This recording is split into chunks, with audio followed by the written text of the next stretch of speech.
ఈ వీడియోలు చూసిన వారందరికీ కూడా చిన్న మనవి. ఇది యాక్చువల్గా మన గవర్నమెంట్ స్కూల్ పిల్లల్లో ఎవరైతే నవోదయకి ప్రాక్టీస్ అవుతున్నారో వాళ్ళని దృష్టిలో పెట్టుకొని ఈ వీడియోలు చేయడం అనేది జరుగుతుందన్నమాట. ఈ వీడియోలు మనం డైరెక్ట్గా చేయొచ్చు, పవర్ పాయింట్ ప్రజెంటేషన్ ద్వారా చేయొచ్చు, తర్వాత ఈ ఈ కైండ్ మాస్టర్ ఈ విధంగా కూడా చేయొచ్చు. ఈ కైండ్ మాస్టర్ చేయడం అంటే చాలా కష్టము.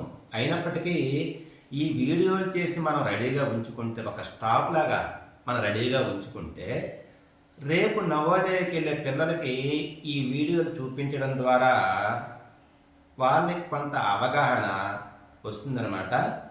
ఎప్పుడైతే ఈ విధంగా పిల్లలు ఈ డిజిటల్ వీడియో చూడడానికి ఎక్కువగా ప్రయారిటీ ఇస్తారు కాబట్టి వాళ్ళ యొక్క మైండ్ అటువైపు ఉంటుంది కాబట్టి ఈ విధంగా వీడియోలు చేయడం అనేది జరుగుతుంది. ఎవరైనా సరే యాక్చువల్గా అయితే నేను ఇంకా సింపుల్ పద్ధతిలో చెప్పలేదు, ఎందుకంటే పిల్లలు ఇక్కడ ఫండమెంటల్స్ నేర్చుకుంటున్నారు కనుక మనం టోటల్గా ఈ టోటల్ మెథడ్లో వెళ్తున్నాను, ఇంకా సింపుల్గా చెప్పట్లేదు.